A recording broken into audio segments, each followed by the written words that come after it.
biar dia bisa mengikuti pembelajaran seperti biasanya. Lalu selanjutnya Dinda Binti Lestari, Evi Matrofiah, Fitri Ramadhani, Desi Amira, Kinta Novia Ramadhani, Karisma Krista, Homsatur,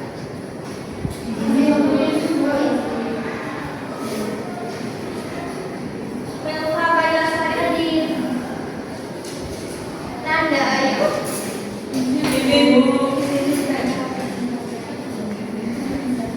selanjutnya Naura Ahmadiyah.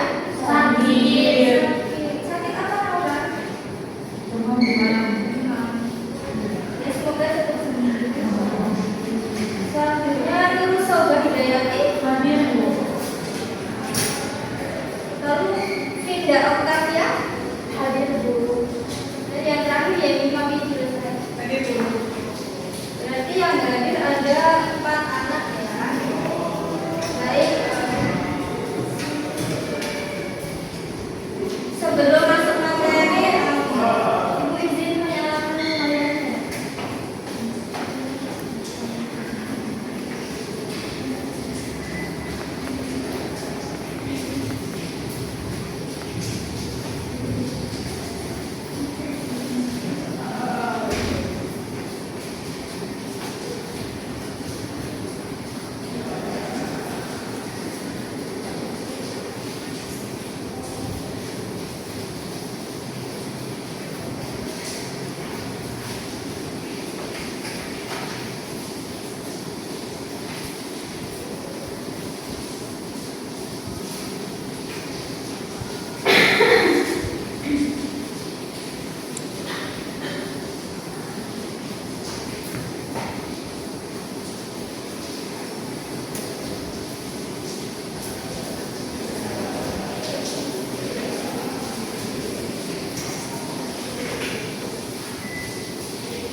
Baik, sebelum masuk ke materi, Ibu akan jelaskan dulu tujuan pembelajaran kita pada hari ini. Yang mana nanti yang pertama kita akan mengetahui tentang sebelum itu dulu. Coba kalian perhatikan gambar berikut ya. Ada yang tahu nggak itu gambar apa? Orang ya. Kira-kira dari kedua gambar itu tadi, menurut kalian materi kita hari ini itu apa? Ya, tepat sekali. Yaitu terkait tenaga kerjaan dan juga permasalahannya yaitu pengangguran. Untuk tujuan yang pertama yaitu mengenai konsep ketenaga kerjaan ya.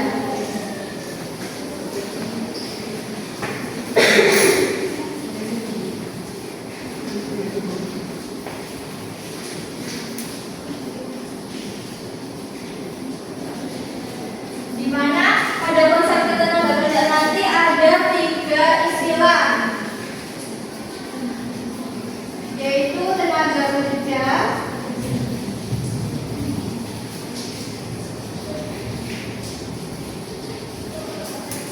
angkatan kerja,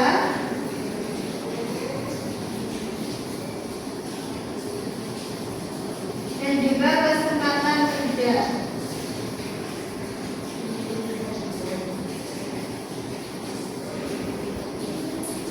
Lalu nanti yang kedua terkait dengan permasalahan ketenaga kerjaan yaitu pengangguran.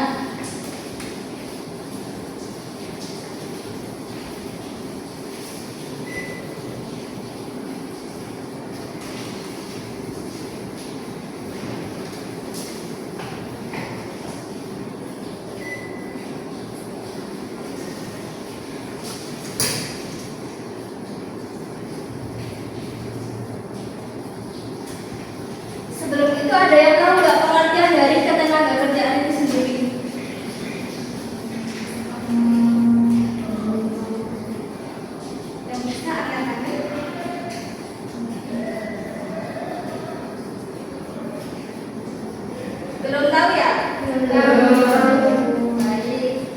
Itu akan jelaskan ya. Ya, jadi ketenaga kerjaan itu berdasarkan Undang-Undang Nomor 13 Tahun 2003, ketenaga kerjaan sendiri itu adalah segala hal yang berhubungan dengan tenaga kerja pada waktu sesudah, selama maupun sebelum waktu masa kerja itu. Nah, dalam ketenaga kerjaan sendiri itu tadi ada 3 istilah, yaitu yang pertama ada tenaga kerja, angkatan kerja, dan juga kesempatan kerja. Kita akan bahas satu persatu.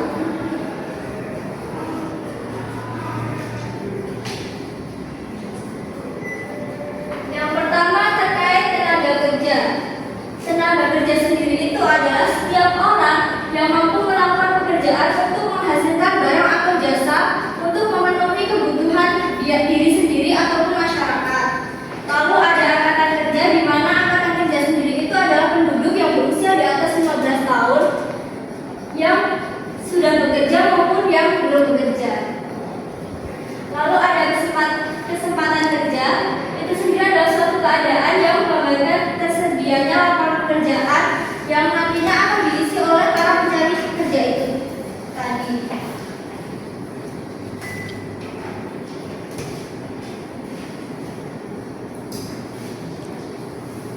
Sebentar ya, kayaknya ada yang mau.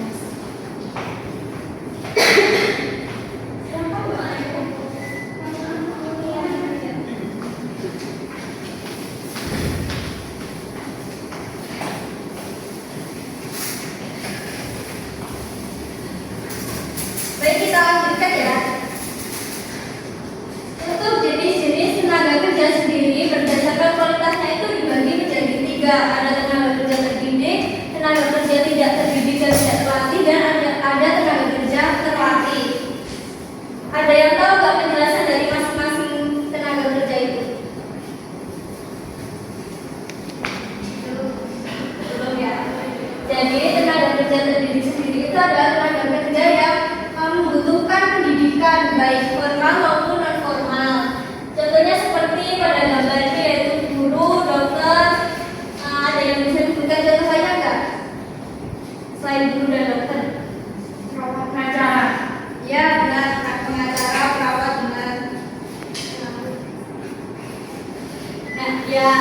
Untuk yang selanjutnya yaitu tenaga kerja tidak terdidik dan tidak terlatih, yang mana artinya pekerjaan itu tidak dilihat dari pendidikan maupun keterampilannya. Jadi tidak perlu sekolah tinggi-tinggi atau kursus gitu, jadi bisa bekerja, dan itu disebut sebagai tenaga kerja tidak terdidik dan juga tidak terlatih. Contohnya seperti tukang sapu, kuli bangunan, contoh lain seperti ojek sebenarnya maksudnya ada terlatih ya, karena harus belajar.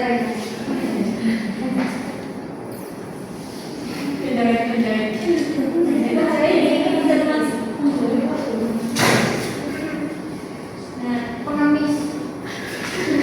Ya, pengamis ya. Pengamis.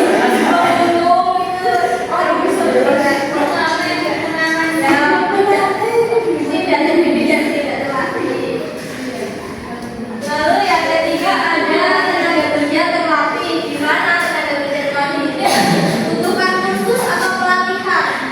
Seperti monte itu kan, kalau di bengkel-bengkel kalau kita nggak tahu tentang mesin kan, kita mau apa gitu loh.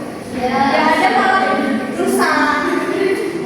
Terus ada koki atau tukang masak, itu juga perlu latihan memasak. Kalau cuma masak-masak doang, kalau nggak enak mau dimakan apa enggak? Enggak. Selain itu apa lagi? Menjahit, benar sekali. Selain menjahit, seperti yang dibilang Mbak Gida tadi ya, ojek atau sopir itu kan juga butuh latihan. Oh iya. Itu latihan menyanyi ya.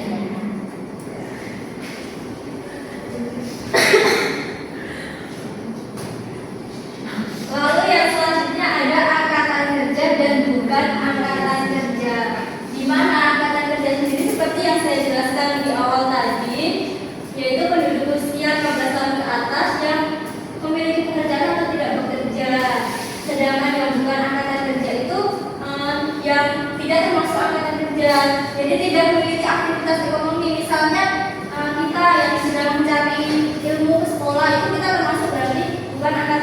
kerja. Selain itu, ibu rumah tangga juga termasuk bukan angkatan kerja.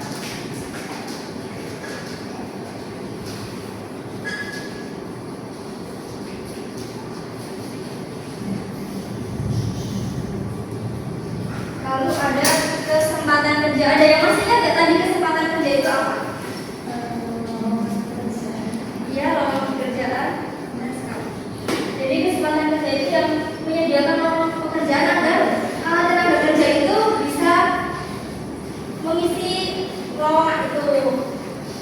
Di mana perusahaan ini merupakan salah satu hal yang berkaitan erat dengan kesempatan kerja, di mana misal perusahaan ini membuka lowongan kerja yang mana nantinya bisa menyerap tenaga kerja sehingga mengurangi permasalahan tenaga kerja salah satunya yaitu pengangguran. Mungkin dari sini ada yang ingin ditanyakan dulu? Lanjut ya. Nah, masuk ke permasalahan ketenaga kerjaan. Sebenarnya di Indonesia ini banyak sekali permasalahan tenaga kerjaan, seperti tingginya tingkat pengangguran, jumlah angkatan kerja yang tinggi, tidak sesuai dengan lapangan pekerjaan yang disediakan, terus rendahnya tingkat pendidikan dan juga keterampilan, dan juga pemerataan angkatan kerja yang tidak merata. Namun di sini Ibu akan menjelaskan hanya fokus ke pengangguran saja ya. Mungkin untuk yang lainnya bisa di pertemuan selanjutnya.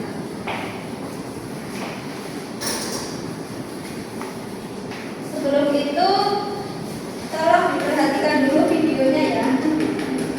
Indonesia memiliki peringkat nomor 1 pengangguran tertinggi di ASEAN pada 2024. Berdasarkan laporan International Monetary Fund atau IMF, Indonesia tercatat memiliki tingkat pengangguran mencapai 5,2% per April 2024. Angka itu hanya turun 0,1% dari tahun sebelumnya, yakni 5,3%. IMF mendata tingkat pengangguran berdasarkan persentase angkatan kerja atau penduduk berusia 15 tahun ke atas yang sedang mencari pekerjaan. Persentase itu tidak termasuk angkatan kerja yang tak mencari kerja. Adapun dalam laporan tingkat pengangguran dari IMF tersebut, Myanmar, Kamboja, dan Laos dikecualikan karena tidak ada data yang tersedia. Angka pengangguran di Filipina pada 2024 berada di bawah Indonesia dengan 5,1% dari total penduduk 114,16 juta orang. Kemudian tingkat pengangguran Malaysia yakni 3,5%, disusul Vietnam sebesar 2,1%, 1,9% pengangguran di Singapura, dan di Thailand sebesar 1,1%. Simak video berikut ini ya untuk melihat peringkat pengangguran di ASEAN berdasarkan laporan IMF.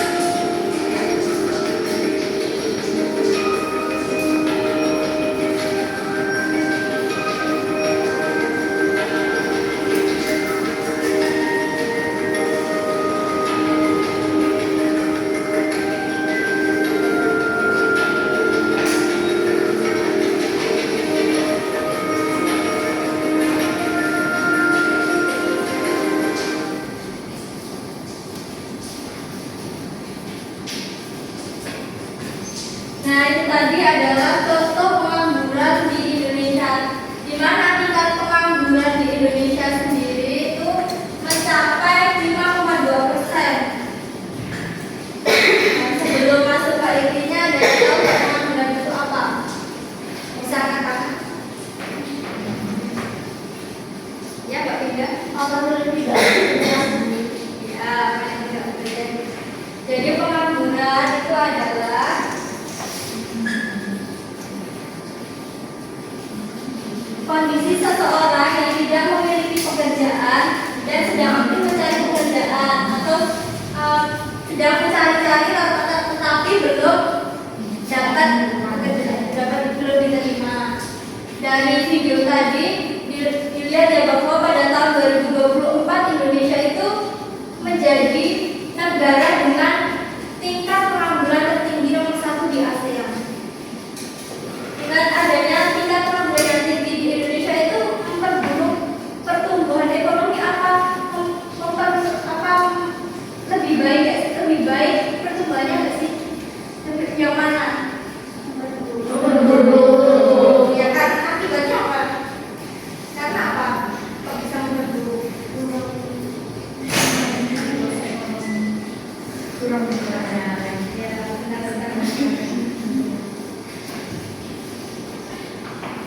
Lalu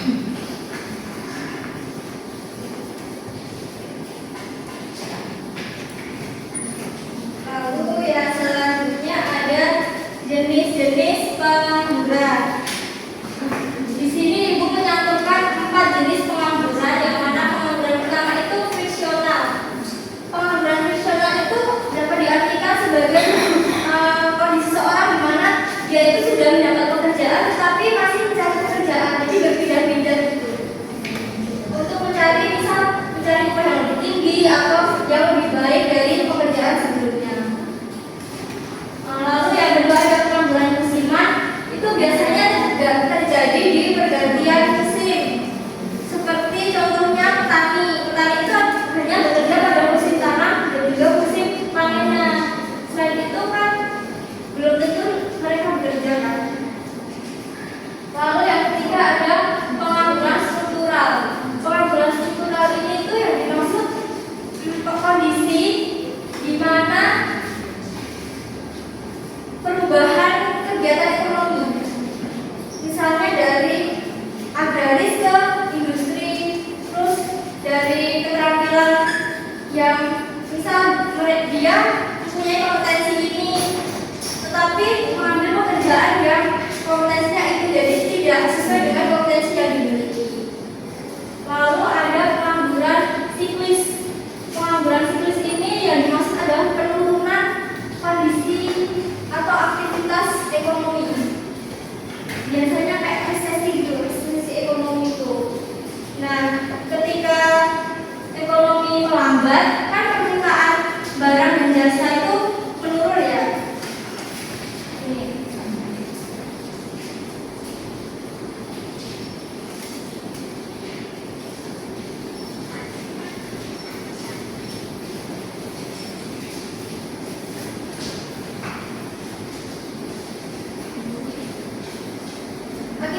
Akibatnya nanti produksinya turun apa naik? Kalau permintaan barang atau jasanya menurun. Turun ya benar sekali Pak. Itu betul Bapak ya. Produksinya juga itu turun.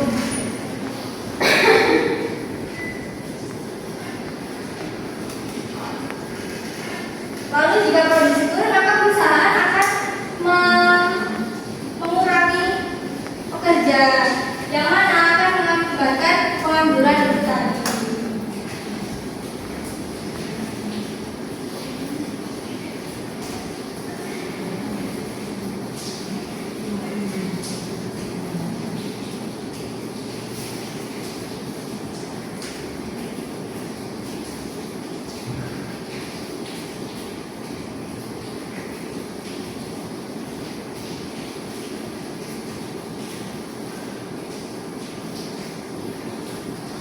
Nah, dari jenis-jenis pengangguran, apakah ada yang ingin ditanyakan?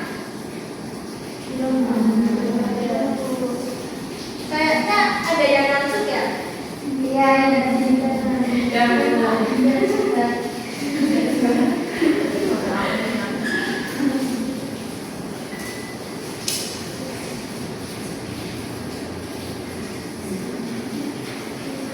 sebelum masuk ke upaya, coba berdiri dulu dong.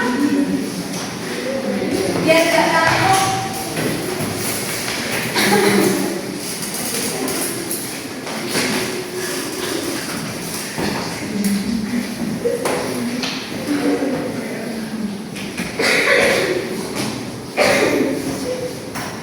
Kita tuh semangat ya. Iya. Biar semangat kita membaca.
sebenarnya dengan adanya orang itu juga bisa mengurangi adanya pengangguran juga, karena kan dengan misal ada orang dalamnya ya memang itu gak bagus ya karena ada orang dalam, tapi dengan adanya orang dalam kan yang tidak bekerja itu jadi bisa bekerja di situ. Apakah itu enggak? Sudah jelas itu. Baik, apakah ada yang ingin ditanyakan lagi? Jika belum, ibu ini kalian membuat kelompok menjadi 3 kelompok ya. Mau acak, berhitung, atau spin? Acak. Pilih sendiri. Berarti ya ada berapa orang? Berarti satu kelompok 4 orang ya. Silakan mejanya dibuat melingkar agar berdiskusi.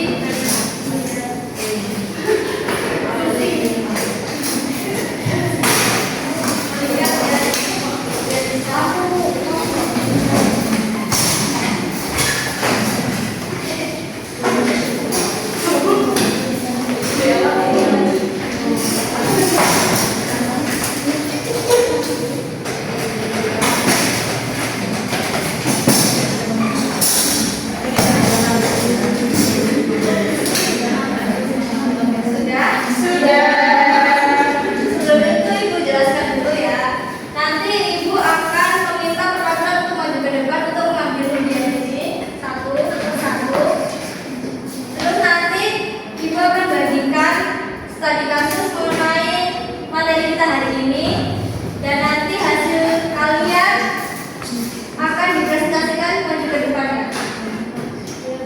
Silakan perwakilan boleh maju. Satu orang boleh maju.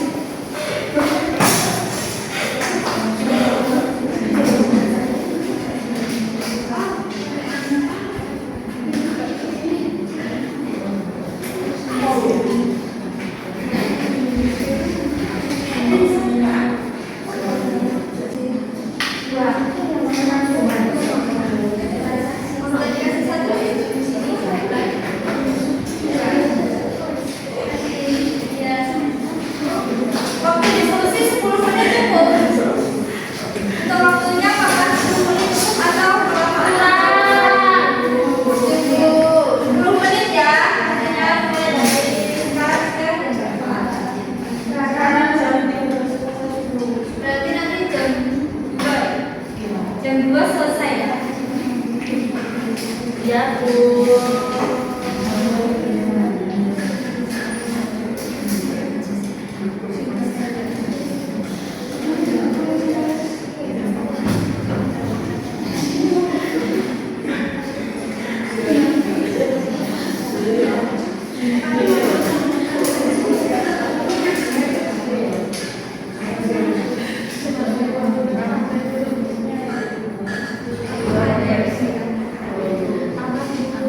Oh, saya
atau salah satu yang punya kan maju nggak apa-apa, nanti dikirim dulu.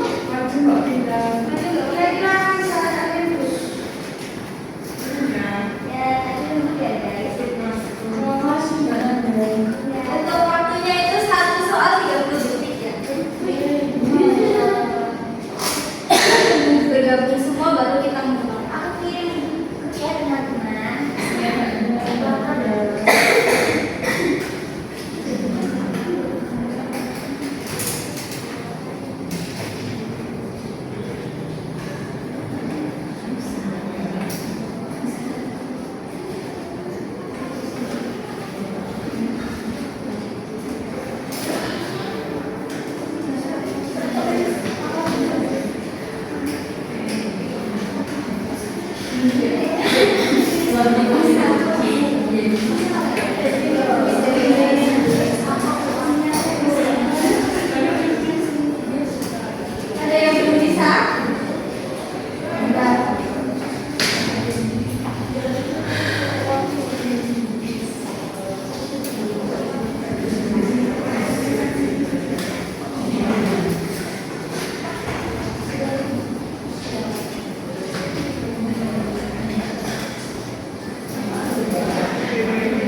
Sebelumnya tepuk tangan dulu buat 3 pemenang kita. Untuk yang lain tidak usah berkecil hati karena masih ada kesempatan selanjutnya. Terima kasih Bu. Tepuk tangan dulu, tepuk tangan sekali lagi buat silakan boleh duduk. Terima kasih Bu Nadia. Gimana nih kegiatan pada siang hari ini?